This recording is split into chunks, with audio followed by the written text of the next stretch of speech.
Hello दोस्तों, आज हम देखेंगे मैथ में चैप्टर है बहुपद। उस चैप्टर के बारे में समझेंगे, उसका कॉन्सेप्ट जानेंगे, मतलब ये बहुपद होता क्या है, बहुपद किससे मिलके बना होता है। तो दोस्तों आज हम इसका पूरा कॉन्सेप्ट देखेंगे। तो आपका स्वागत है मैथ में विकास सर में, और मैं विकास कुमार। आज देखते हैं, चलिए बहुपद। ये बहुपद होता क्या है? बहुपद होता है दोस्तों, ये मतलब दो शब्दों से मिलके बना है, फॉली और नोमियल। जिसको हम बोलते हैं फॉली मतलब होता है एक से अधिक, और नोमियल मतलब होता है टर्म्स होता है। फॉली और प्लस टर्म। फॉली मतलब मोर होता है, एक से अधिक होता है, और नोमियल मतलब टर्म्स होता है। जो एक से अधिक टर्मों से मिलके बना होता है उसको हम पॉलिनोमियल बोलते हैं। देखिए दोस्तों, आखिर ये पॉलिनोमियल होता है क्या? पॉलिनोमियल जो है दो चीज़ों से मिलके बना होता है। तो एक होता है चर और एक होता है अचर, जिसको हम बोलते हैं वेरिएबल एंड कांस्टेंट। दोस्तों ये चर जो होता है, जो जिसका वैल्यू फिक्स नहीं होता है, जो हमेशा बदलता रहता है, हम उसको चर बोलते हैं। जैसे मान लीजिए 3x ये हमेशा, ये मतलब अपना जो वैल्यू है हमेशा वेरी करते हैं, तो हमेशा बदलते रहते हैं। अगर मान लीजिए यहाँ हम x के जगह पर 1 रखेंगे तो 3 इंटू 1 3 हो जाएगा। यदि हम यहाँ पर x का वैल्यू 2 रखेंगे तो 3 इंटू 2 6 हो जाएगा। मतलब ये अपना वैल्यू हमेशा बदल रहा है, और जो अपना वैल्यू हमेशा बदलता है उसको हम मैथ की भाषा में चर बोलते हैं। और जो वैल्यू अपना कभी नहीं बदलता उसको हम अचर बोलते हैं। जैसे मान लीजिए 1 हो गया, 1 हमेशा 1 रहता है, 2 हो गया, 3 हो गया, 10 15, ये सब हमेशा वैल्यू इसका फिक्स है। 15 15 होता है, 10 10 होता है, 20 20 होता है, ये सब फिक्स है। तो इस प्रकार का जो वैल्यू होता है इसको बोलते हैं हम अचर, और जो अपना वैल्यू हमेशा बदलता रहता है। अगर मोटा मोटी भाषा में, देसी भाषा में बोले तो जो एबीसीडी वाला जो होता है ना, वो क्या होता है? अचर होता है, सॉरी हाँ, चर होता है। और 1 2 3 वाला जो होता है ना, वो क्या होता है? अचर होता है। चलिए तो देखते हैं आज, तो जिसमें एक से अधिक टर्म हो वो बोलेंगे बहुपद बोलेंगे। चलिए देखते हैं। और बहुपद होने के लिए कुछ कंडीशन है। जैसे हम अभी समझे कि चर और अचर से दोनों से मिल के दोनों जब सेपरेट होते हैं ना, सेपरेट होगा plus minus into and divide, इन चारों साइन के साथ वो क्या होंगे? सेपरेट होंगे। और वो सेपरेट होकर क्या कहलाएंगे? बहुपद कहलाएंगे। और उसके साथ ही कुछ कंडीशन भी है। चलिए देखिए कंडीशन क्या है। अगर मान लीजिए 3x है, 3 और x जो है ना एक दूसरे के में जो है ना इंटू के साथ ये सेपरेट है, तो इसको 3 इंटू एक्स ना लिखे हम डायरेक्ट 3x लिखते हैं। तो दोस्तों ये जो है ना, ये जो क्या 3x हो गया तो एक बहुपद हो गया। अब जो बहुपद का जो डिग्री जो होता है ना, घात जिसको बोलते हैं, घात हमेशा चर के ऊपर खोजेंगे, चर के ऊपर घात खोजेंगे। जैसे यहाँ 3x और इसके ऊपर में क्या है? कुछ नहीं तो एक है। जैसे समझेंगे 4x स्क्वायर प्लस 5, ये क्या हो गया दोस्तों? ये हो गया चर और ये अचर। इसका पावर हो गया, डिग्री हो गया 2, घात 2 हो गया इसका। इसी प्रकार देखेंगे दोस्तों, तो एक्चुअली होता क्या है, जो ये चर जो होता है ना, चर का डिग्री प्लस होना चाहिए। बहुपद होने के लिए चर का डिग्री प्लस होना चाहिए, वो भी पूर्ण अंक होना चाहिए। पूर्ण अंक बोले तो 1 0 1 2 3 4 5 6 7 डॉट ये सब होना चाहिए। ना कि 1/2 3/2 5, ये बट्टा वाला भी नहीं चलेगा, और ना ही दशमलव वाला चलेगा। प्योर वो पूर्णांक होना चाहिए, ना ही नेगेटिव, मतलब माइनस में भी नहीं होना चाहिए। जैसे समझेंगे, अगर ये हो 4x की पावर -3, फिर ये बहुपद कभी नहीं होगा। अगर ये समझेंगे 9x के पावर में 4/3, तो फिर ये बहुपद फिर नहीं होगा, क्योंकि इसका पावर क्या हो गया? फ्रैक्शन में हो गया, भिन्न में हो गया। और जो बहुपद होने के लिए उसका पावर जो है ना, भिन्न में ना होना चाहिए, केवल और केवल पूर्णांक होना चाहिए। अगर ऐसे माने 2x के पावर 2.3, तो फिर ये बहुपद नहीं होगा, क्योंकि इसका पावर क्या हो गया? डेसिमल में हो गया। बताइए कि इसमें से कौन कौन सा बहुपद है और कौन कौन सा बहुपद नहीं है। चलिए बताइए, ये जो है x square plus 3x plus 6, ये क्या बहुपद होगा? तो आइए इसका कंडीशन चेक करते हैं। कंडीशन क्या है? ये चर और अचर दोनों होना चाहिए, दोनों चर अचर दोनों हैं। और दूसरा कंडीशन क्या है? दूसरा कंडीशन ये है कि इसका पावर जो है ना प्लस में होना चाहिए, ये भी पावर प्लस में ही है और ये भी पावर प्लस में ही है। तीसरा पावर ये है, तीसरा कंडीशन ये है कि ना डेसिमल होना चाहिए और ना ही फ्रैक्शन होना चाहिए। मतलब ना ही दशमलव वाला है और ना ही माइनस में, ना ही फ्रैक्शन में, सब ठीक ठाक है। ये क्या होगा? बहुपद हो जाएगा। दूसरा जो है ना, ये है x प्लस 2/x। इस बट्टे वाले x को हमको ऊपर से ले जाएंगे तो क्या होगा? x प्लस 2x पावर में साइन चेंज हो, चुकी एक फॉर्मूला हम जानते हैं। अगर 1/a है तो इसको जब हम ऊपर ले जाएंगे तो इसका साइन क्या होगा? पावर क्या होगा? चेंज हो जाएगा, पावर का साइन चेंज होगा, माइनस हो जाएगा। इसी प्रकार इस x को ऊपर ले जाएंगे इसका पावर का साइन क्या होगा? चेंज हो जाएगा। प्लस में तो क्या होगा? माइनस हो जाएगा। और इसका पावर हो गया नेगेटिव, माइनस हो गया, इसलिए बहुपद नहीं होगा। फिर देखेंगे इसका, इसमें भी है 3x की पावर -2, फिर भी ये बहुपद नहीं होगा।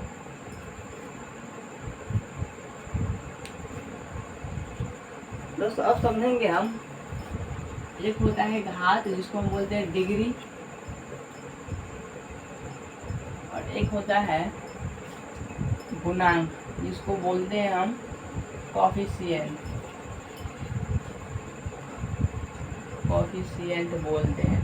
दोस्तों घात क्या होता है, मान लीजिए एक बहुपद है, बहुपद ये है 2x square minus 3x plus 5, इसका घात क्या होगा। दोस्तों होता है क्या, ये 2x स्क्वायर है, ये एक है, तो जिसका जो चर, हम हमेशा घात खोजेंगे चर के ऊपर, और चर के ऊपर में जिसका जो सबसे अधिक वाला घात होगा ना, वो हमारा घात का, सबसे अधिक जो पावर होगा ना वो हमारा घात कहलाएगा। देखिए इसका पावर 2, इसका पावर 1 है, तो हमारा घात जो होगा ना इसमें 2 होगा। ठीक ऐसे ही एक और एग्जाम्पल देखते हैं, 9x स्क्वायर हो, 9x की power minus 9x cube plus 4x minus 4, इसका जो दोस्तों घात, इसका घात क्या होगा, तो देखिए इसका पावर 3, इसका पावर 1 है, तो दोनों में अधिक कौन है, 3 वाला, तो इसका घात जो होगा ना 3 होगा।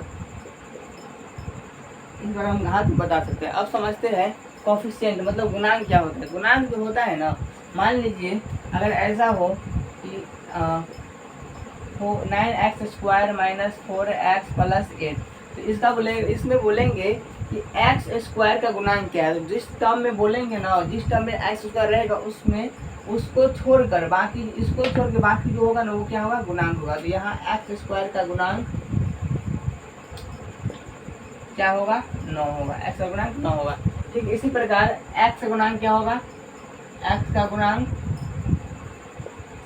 -4 होगा, -4, और अचर पद हो गया 8, है ना। जैसे एग्जाम्पल और लेते हैं, 4x के power 5 minus 3x square plus 8, है ना। इसमें बोलेंगे अगर x स्क्वायर के गुणांक तो खोजेंगे, बोले कि x स्क्वायर कहाँ है, तो x स्क्वायर ये रहा, इसका गुणांक क्या होगा, -3 होगा। तो x स्क्वायर गुणांक हो गया -3। और इसी प्रकार अगर बोले कि x5 का गुणांक क्या है, तो x5 का जो गुणांक होगा ना ये 4 होगा। क्या होगा, 4 होगा। इसके बाद हम समझते हैं इसमें कुछ और है, इसमें होता क्या है, इसको वर्गीकरण करेंगे, बांटेंगे, क्लासिफिकेशन। क्लासिफिकेशन होता है, इसको 2 ढंगों से किया जाता है। इसका क्लासिफिकेशन जिसको हम वर्गीकरण बोलते हैं, वर्गीकरण, इसका वर्गीकरण 2 ढंगों से होता है। पहला होता है घात के अनुसार, घात के अनुसार अकॉर्डिंग टू डिग्री, मतलब डिग्री के अकॉर्डिंग भी इसको मैं एक बार हम क्या करते हैं, इसको बांट सकते हैं। और दूसरा जो है ना टर्म के अकॉर्डिंग, पद के अनुसार। दोस्तों यदि देखिए पहले समझेंगे घात अनुसार। घात अनुसार होता क्या है, अगर मान लीजिए कोई बहुपद है उसका घात 1 है, ये समझेंगे 2x प्लस 4, इसका घात कितना है, 1 है, तो वो एक घात वाले बहुपद को बोलते हैं हम रैखिक बहुपद। क्या बोलेंगे, रैखिक बहुपद, रैखिक बहुपद। इसको इंग्लिश में बोलते हैं लीनियर पॉलिनोमियल, लीनियर पॉलिनोमियल। इसमें होगा क्या, इसका घात केवल 1 होगा, घात 1 होगा, और एक अचर पद भी हो सकता है या फिर ना भी हो। जैसे देखिए 5x हो गया, इसका ना भी हो चलेगा, लेकिन क्या होगा, 1 होगा, ऐसे होगा। चलिए जैसे हम इधर देखेंगे ax, इसका इसमें भी क्या है, घात 1 है, ये सब क्या होगा, रैखिक बहुपद। और तो समझेंगे रैखिक बहुपद अधिक से अधिक घात कितना होगा, 1 होगा। और रैखिक बहुपद में इसका जो रूप होता है ना, रैखिक बहुपद का मानक रूप, इसको व्यापक रूप बोलते हैं। क्या होगा, ax प्लस b के रूप का होगा, मतलब कि x होगा, इसके बगल वाला a होगा और b होगा। यहाँ a और b जो है ना 2 पूर्णांक होगा। जैसे ये हो गया हमारा क्या, रैखिक बहुपद। अब समझेंगे द्विघात बहुपद। जब पता है जिसका घात 2 होता है उसको बोलते हैं द्विघात बहुपद, द्विघात बहुपद। इसको बोलते हैं इंग्लिश में क्वाड्रेटिक, क्वाड्रेटिक पॉलिनोमियल। इसमें होगा क्या, जिस बहुपद का जो घात अधिक से अधिक 2 हो, अधिक से अधिक 2 हो, एक भी चलेगा लेकिन अधिक से अधिक 2 होना चाहिए एक साथ। जैसे देखेंगे इधर 4x square plus 3x plus 4, इसमें देखिए पावर 1 भी है लेकिन अधिक से अधिक कितना है 2 है, तो इसको बोलेंगे द्विघात बहुपद बोलेंगे। फॉर एग्जाम्पल से एक और एग्जाम्पल लेंगे जैसे 9x² माइनस 4, इसका घात क्या देखिए 2, इसलिए इसको क्या बोलेंगे द्विघात बहुपद बोलेंगे। इसका जो है ना मानक रूप जो होता है ना, मानक रूप होता है ax² plus bx plus c, इसका क्या होता है मानक रूप होता है। मतलब कि इसमें जो है ना x² के बगल वाला a होगा, x के बगल वाला b होगा और जो अचर जो होता है वो c होगा। और फिर दोस्तों इसमें हमको एक चीज़ दिया जाता है जो कि बहुत आसान होता है लेकिन हम समझ नहीं पाते हैं। जैसे समझेंगे रैखिक बहुपद में, जैसे दे दिया है एग्जाम्पल 4x प्लस 6, इसमें a और b का वैल्यू बताना है, a और b का वैल्यू बताना है। तो इसका सबसे पहले देखिए कि ये बहुपद क्या है, तो इसका घात 1 है, मतलब ये रैखिक बहुपद है। अब याद करते कि रैखिक बहुपद का जो है ना मानक रूप कैसा होता है, व्यापक रूप। तो ax प्लस b मतलब x के बगल वाला a और अचर वाला b। तो यहाँ x का बगल वाला हो जाएगा हमारा a का मान 4 और अचर वाला हो जाएगा b का मान 6। फिर ऐसे ही देखते हैं एक और देखेंगे इसमें मान सेकेंड द्विघात बहुपद में, जैसे हमारा एग्जाम्पल है 4x² प्लस 3x प्लस 4। इसमें भी ऐसे देखेंगे, ये जो है x² के बगल वाला a का वैल्यू है और x के बगल वाला b और अचर वाला c। तो यहाँ जो है ना a का मान होगा 4, b का वैल्यू 3 और c का value 4।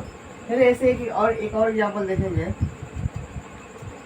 7x² minus 6x plus 8। यहाँ जो है ना x² के बगल वाला a का वैल्यू होगा और x के बगल वाला b का वैल्यू और अचर c होगा। इस प्रकार a का मान होगा 7, b का मान -6 और c का वैल्यू 8 होगा। अब देखेंगे जैसे मान लीजिए एक बहुपद है 3x² प्लस 7, इसमें हमको लिखना है a, b और c का वैल्यू लिखना है, a का भी, b का भी और c का भी वैल्यू लिखना है। लेकिन दोस्तों इसमें होगा कि इसमें 2 ही नज़र आ रहा है, एक कहाँ गया, तो अगर जो नहीं है ना उसको उस फॉर्म इस वाला फॉर्म में लाएंगे, ax² plus bx plus c बराबर इस वाला फॉर्म में लाएंगे। जैसे देखेंगे x² का एक बगल में a है तो लेंगे 3x² और इसमें x वाला नहीं है, x वाला अगर नहीं है तो हम अपने मन से 0 × x लिखेंगे, क्या लिखेंगे 0 × x और अचर वाला हो गया c। तो इसमें a का वैल्यू हो गया 3, b का वैल्यू हो गया x बगल वाला o 0 और c हो गया 7। इस प्रकार हम लिखेंगे। अब बात करते हैं त्रिघात बहुपद। त्रिघात बहुपद इसको बोलते हैं हम इंग्लिश में क्यूबिक पॉलिनोमियल। क्यूबिक पॉलिनोमियल इसमें होता क्या है, इसमें घात अधिक से अधिक कितना रहेगा, अधिक से अधिक 3 रहेगा। जिस बहुपद का अधिक से अधिक घात 3 हो उसे हम त्रिघाती बहुपद बोलते हैं। जैसे एग्जाम्पल देखेंगे 7x3 अधिक से अधिक कितना है 3 है, plus 2x² plus 4x minus 6, ये क्या हो गया त्रिघात। इसका घात 3 है, 2 है, 1 है, लेकिन सबसे अधिक क्या है 3 है, इसलिए इसको बोलेंगे हम त्रिघात बहुपद। इसका जो घात 3 है, अब देखो इसमें इसका जो है ना मानक रूप क्या होता है, त्रिघाती बहुपद का मानक रूप ax³ plus bx² plus cx plus d। मतलब ये कि त्रिघाती बहुपद में अगर कोई बहुपद में अगर घात 3 है तो उसमें होगा क्या, x³ का बगल वाला a होगा, x का बगल वाला b होगा, x² का बगल वाला b होगा और x का बगल वाला c और अचर पर d होगा। फॉर एग्जाम्पल देखेंगे यहाँ पे x³ का बगल वाला a मतलब x का बगल वाला a हो गया 7, x² का बगल वाला b मतलब x² का बगल वाला b हो गया 2 और x के बगल वाला c x का गुणांक c हो गया 4 एंड d क्या होगा -6। ये हमारा क्या हो गया त्रिघाती बहुपद का a b c और d का मान। और फिर देखते हैं इसका मानक रूप। इसका मानक रूप तो देख लीजिए। अब दोस्तों त्रिघाती बहुपद का जो शून्यक होता है 3 गो शून्यक होता है। फाइनली हम ये देख लिए, मतलब घात के अनुसार इस प्रकार समझ आएंगे हम। अगर किसी बहुपद का घात 4 हो तो त्रिघाती बहुपद होगा, किसी बहुपद का घात 5 हो तो उसे पंचघाती बहुपद बोलेंगे। इस प्रकार हम पढ़ सकते हैं, आगे तक कोई दिक्कत नहीं है। जैसे एक एग्जाम्पल ले लेंगे, जैसे 4x6 प्लस 8 जिसका घात क्या हो गया 6 हो गया, इसका क्या बोलेंगे 6 घाती बहुपद, कैसे हो गया। अब समझते हैं पद के अनुसार। अगर किसी भी बहुपद में का अगर उसमें केवल एक पद हो, चाहे घात कितना भी, उससे हमें कोई मतलब नहीं है। जैसे एग्जाम्पल देखेंगे 9x², इसमें ये तो घात के अनुसार द्विघाती बहुपद है, लेकिन उसके पद कितना है, केवल और केवल एक पद है, तो उसको बोलेंगे हम एक पदी बहुपद बोलेंगे। क्या बोलेंगे, एक पदी बहुपद। इसको इंग्लिश में बोलते हैं मोनोमियल बोलते हैं। जैसे कि आप लेंगे 3x या 9x² या 5x के पावर 100, ये सब क्या हो गया, मोनोमियल हो गया, इसको हम एक पद बहुपद बोलते हैं। ठीक इसी प्रकार होता है जिसमें दो पद होते हैं, कितने पद, दो पद होंगे। जैसे देखेंगे 2x² + 3x, दो पद हो गया, एक एक दो पद हो गया, जिसको बोलते हैं द्विपदी बहुपद, द्विपदी